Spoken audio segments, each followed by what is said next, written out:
প্রিয় শিক্ষার্থীবৃন্দ, আসসালামু আলাইকুম। আশা করি তোমরা সবাই ভালো আছো। আজকে আমাদের নির্ধারিত ক্লাস সপ্তম শ্রেণী বাংলা ব্যাকরণ। তো আমরা আজকে উপসর্গ আলোচনা করব। উপসর্গ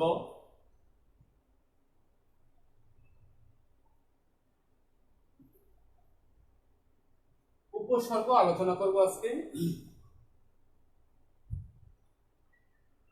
দেখো, উপসর্গ দেখা যাচ্ছে না?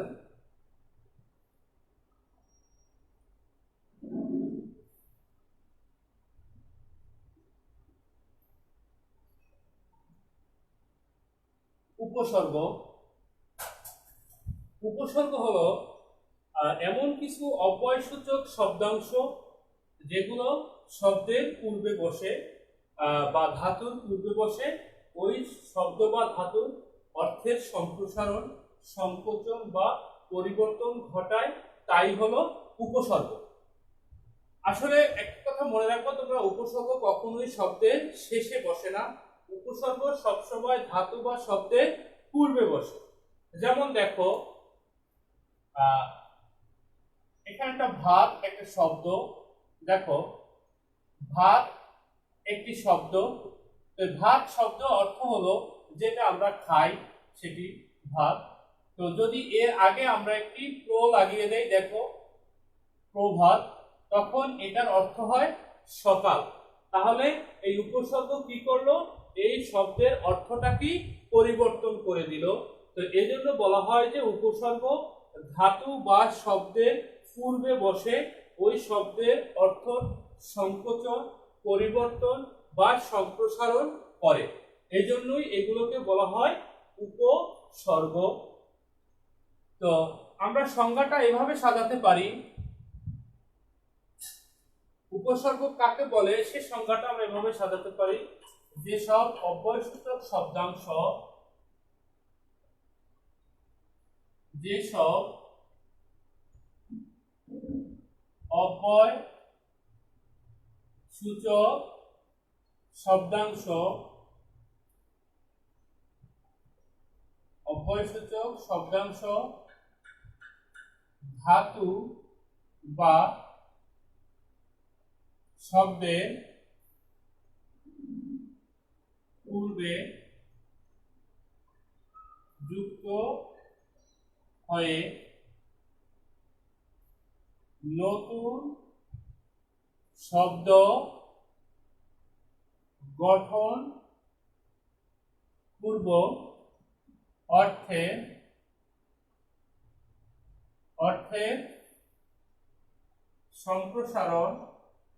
পূর্ব অর্থের সম্প্রসারণ,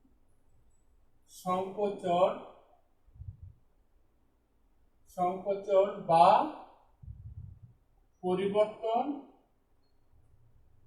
পরিবর্তন সাধন করে,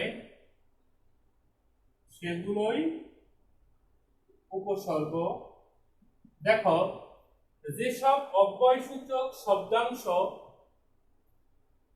যে সকল অব্যয়সূচক শব্দাংশ ধাতু বা শব্দের পূর্বে যুক্ত হয়ে নতুন শব্দ গঠন পূর্ব অর্থের সম্প্রসারণ, সংকোচন বা পরিবর্তন সাধন করে, সেগুলোই হলো উপসর্গ। তো এই উপসর্গ এটি বিভিন্ন মনীষীরাও বিভিন্ন রকমের সংজ্ঞা দিয়েছেন। যেমন ডক্টর রামেশ্বর শ উনি সংজ্ঞা দিয়েছেন, শব্দ বা ধাতুর আদিতে যা যোগ হয় তাকে বলে উপসর্গ। শব্দ বা ধাতুর পূর্বে যা যোগ হয়, শব্দ বা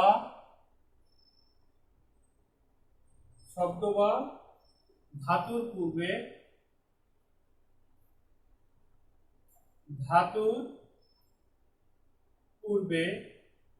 যা যোগ হয় তাই উপসর্গ। শব্দ বা ধাতুর পূর্বে যা যোগ হয় তাই উপসর্গ। এই সংজ্ঞাটা দিয়েছেন একজন মনীষী, রামেশ্বর শ। উনি মূলত এই সংজ্ঞাটা দিয়েছেন যে শব্দ বা ধাতুর পূর্বে যা যোগ হয় তাই উপসর্গ। এখন দেখো যে মনীষীর সংজ্ঞা বা আমাদের জেনারেল যে সংজ্ঞা, সাধারণ যে সংজ্ঞা, তার অর্থগুলো তো একই, যে যেসব অব্যয়সূচক শব্দাংশ ধাতু বা শব্দের পূর্বে যুক্ত হয়ে নতুন শব্দ গঠন পূর্ব অর্থের সম্প্রসারণ, সংকোচন বা পরিবর্তন সাধন করে সেগুলোই আসলে উপসর্গ। আর এই সংজ্ঞার সাথে ডক্টর রামেশ্বর সব উনি যে সংজ্ঞাটা দিয়েছেন সেটা এরকমই, যে শব্দ বা ধাতুর পূর্বে যা যোগ হয় তাই উপসর্গ। তো এক কথায় আমরা বলতে পারি উপসর্গ শব্দ বা ধাতুর পূর্বে যোগ হয়ে ওই শব্দটি একটি পরিবর্তন সাধন করবে, তাহলেই সেটি উপসর্গ। যেমন আমরা একটা উদাহরণ শুরুতেই দেখিয়েছিলাম, এরপরে আরো উদাহরণ দেখব।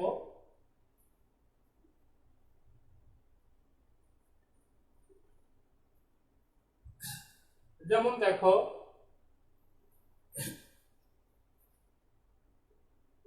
নাম একটি শব্দ, নাম, আচ্ছা নাম একটা শব্দ। এই নাম দিয়ে আমরা কোনো ব্যক্তির নাম বা কোনো কিছুর নাম, অর্থাৎ নামকে বুঝি, কারণ নির্দিষ্ট নামকে বুঝি। এর আগে যদি আমরা একটি সু লাগিয়ে দেই, দেখো তাহলে শব্দটা হয় কি সুনাম। আর সুনাম শব্দের অর্থ হলো কারো যশ, খ্যাতি বা কারো ভালো কৃতিত্ব, ভালো কীর্তি, সেটাকে বোঝায়, ভালো কর্মকে বোঝায়। তাহলে এই সু হলো উপসর্গ, কারণ সে কোন শব্দ বা ধাতুর পূর্বে বসে এই শব্দটির অর্থের সম্প্রসারণ বা সংকোচন বা পরিবর্তন সাধন করেছে, এই জন্য এই সু হলো উপসর্গ। এখন উপসর্গ কত প্রকার? আমরা বাংলায় সাধারণত 3 প্রকারের উপসর্গ পাই। উপসর্গ 3 প্রকার। এক, খাঁটি বাংলা উপসর্গ। খাঁটি বাংলা উপসর্গ, তৎসম উপসর্গ, আর একটি হলো বিদেশি উপসর্গ। এই 3 রকমের উপসর্গ আমরা পাই। খাঁটি বাংলা উপসর্গ, যেটাকে আমরা বাংলা উপসর্গও বলি, এই খাঁটি বাংলাকে এটাকে বাংলা উপসর্গ বলা হয়। আচ্ছা, আর তৎসম উপসর্গ, খাঁটি বাংলা উপসর্গ হলো 21টি, তৎসম উপসর্গ হলো 20টি, আর বিদেশি উপসর্গের কোনো পরিসংখ্যান আমরা পাই না, তবে সাধারণত আমরা 19টি উপসর্গের সন্ধান পাই। নবম দশম শ্রেণীর বইতে যে উপসর্গগুলো দেওয়া আছে সেখানে আমরা 19টি উপসর্গ পাই, তবে বাংলা উপসর্গ নির্দিষ্ট 21টি এবং তৎসম উপসর্গ 20টি। তো এই হলো আমাদের উপসর্গের শ্রেণী বিভাগ। তো খাঁটি বাংলা উপসর্গ 21টি, তৎসম উপসর্গ 20টি, আর বিদেশি উপসর্গ পরিসংখ্যান নাই, তবে আমরা জানি যে নবম দশম শ্রেণীর বইয়ে 19টি উপসর্গের সন্ধান আমরা পাই বিদেশি। এখন এই খাঁটি বাংলা উপসর্গ, তৎসম উপসর্গ, এর মধ্যে কিছু উপসর্গ আছে যেটা খাঁটি বাংলা উপসর্গতেও আছে, আবার তৎসম উপসর্গতেও আছে। যেমন সেগুলো হলো আ, সু, বি, নি। দেখো এই যে 4টি উপসর্গ, এই 4টি উপসর্গ খাঁটি বাংলা উপসর্গতেও আছে, আবার তৎসম উপসর্গতেও আছে।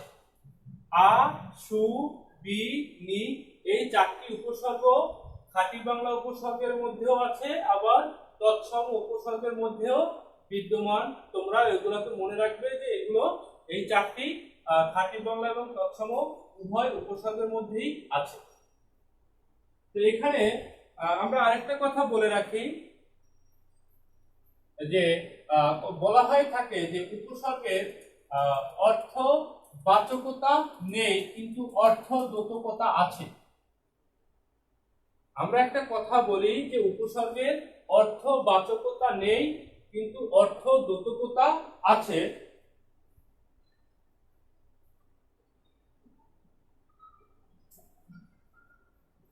অর্থবাচকতা নেই, উপসর্গে নিজস্ব কোনো অর্থ নেই,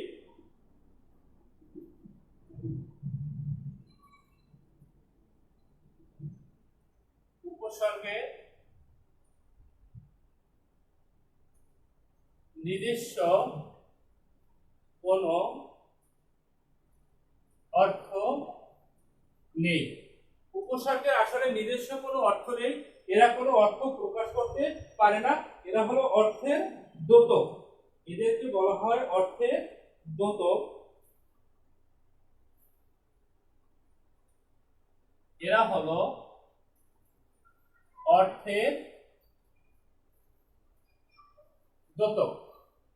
এর মানে হলো কি, যে উপসর্গ কখনো অর্থ তৈরি করতে পারে না, তবে শব্দ বা ধাতুর পূর্বে বসে এরা ওই শব্দের অর্থটাকে পরিবর্তন, সংকোচন বা সম্প্রসারণ করতে পারে। যেমন আমরা দেখেছিলাম যে, যেমন দেখো তাপ, তাপ একটি শব্দ যেটির অর্থ হলো উষ্ণ বা গরম। তার আগে যদি আমরা একটি অনু লাগিয়ে দেই, হয় অনুতাপ। অনুতাপ শব্দের অর্থ হলো পশ্চাতে যে তাপ বা অনুশোচনা ইত্যাদি। তাহলে এখন এই অনু সে কিন্তু আলাদা অর্থ প্রকাশ করতে পারেনি। তেমনি প্র একটি উপসর্গ, এই প্র উপসর্গ কোনো অর্থ প্রকাশ করতে পারে না, অর্থাৎ এর নিজস্ব কোনো অর্থ নেই। এরা হলো অর্থের দ্যোতক। অর্থের দ্যোতক বলতে বোঝায় অন্য কোনো ধাতু বা শব্দের পূর্বে বসে এরা অর্থ সম্প্রসারণ, সংকোচন বা পরিবর্তন করতে পারে। এই জন্য বলা হয় যে এই উপসর্গগুলোর নিজস্ব কোনো অর্থ নেই, তবে এরা অন্য ধাতু বা শব্দের পূর্বে বসে এরা অর্থের দ্যোতনা তৈরি করতে পারে, অর্থাৎ এরা নতুন অর্থবোধক শব্দ কিংবা শব্দের অর্থের সংকোচন, পরিবর্তন বা সংকোচন সাধন করতে পারে।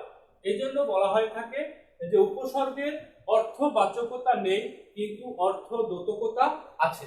অর্থবাচকতা নেই মানে হলো এদের নিজস্ব কোনো অর্থ নেই, আর অর্থদ্যোতকতা আছে মানে হলো এরা অন্য ধাতু বা শব্দের পূর্বে বসে অর্থ প্রকাশ করতে পারে। এই জন্য এদের বলা হয় উপসর্গের নিজস্ব কোনো অর্থবাচকতা নেই, কিন্তু এদের অর্থদ্যোতকতা আছে। এবার দেখো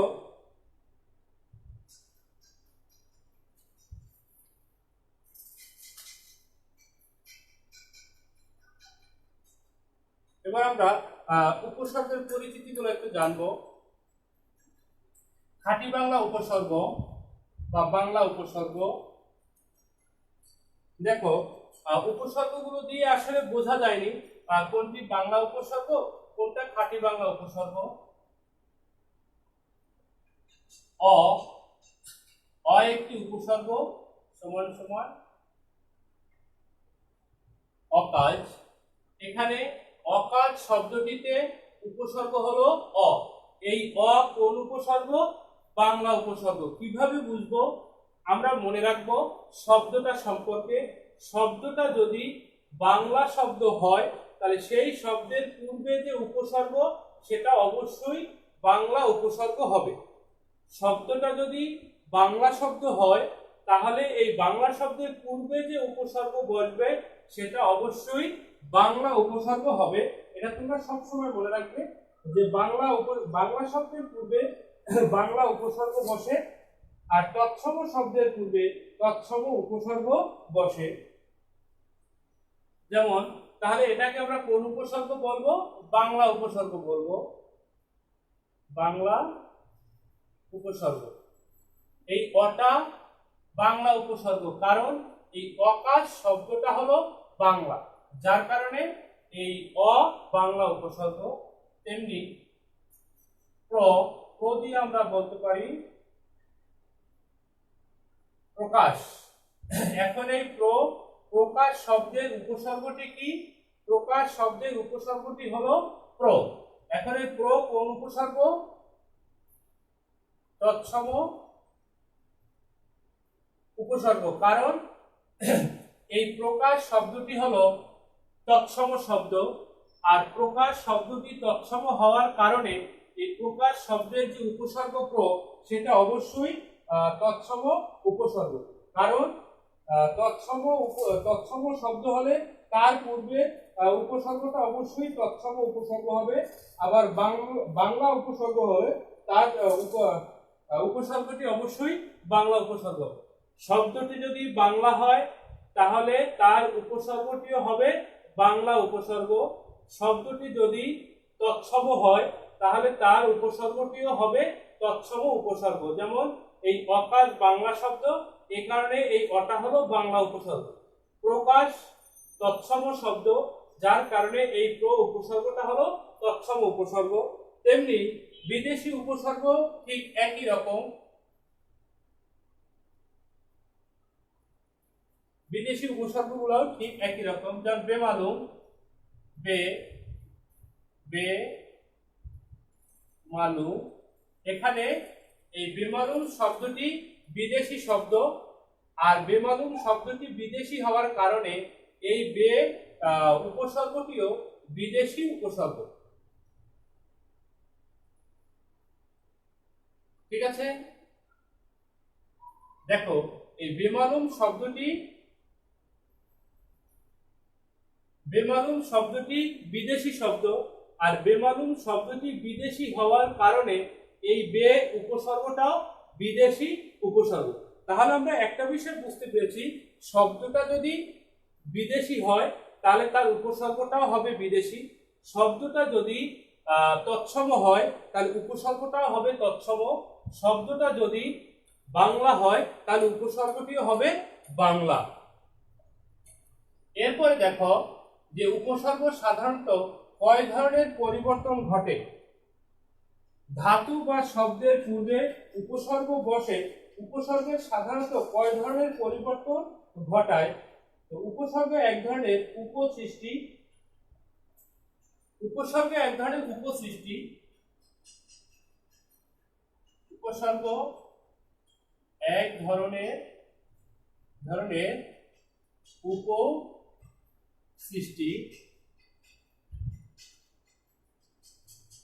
উপসৃষ্টি, এটি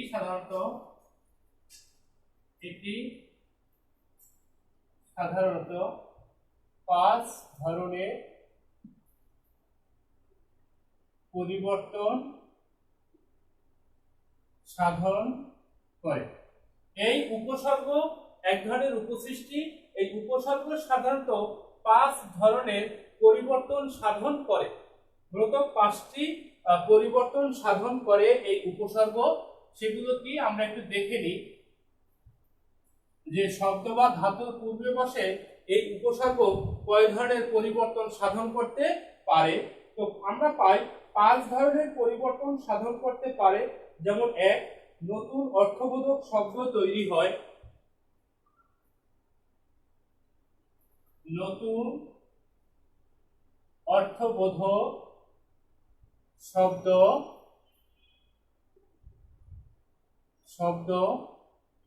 তৈরি হয়। এক নম্বরে হলো কি, নতুন অর্থবোধক শব্দ তৈরি হয়। শব্দের অর্থের পূর্ণতা সাধিত হয়। শব্দের অর্থের পূর্ণতা সাধিত হয়। শব্দের অর্থের পূর্ণতা সাধিত হয়। শিক্ষার্থীরা, তোমরা যারা লাইভে আছো অবশ্যই শ্রেণী এবং রোল লিখে কমেন্টস করো।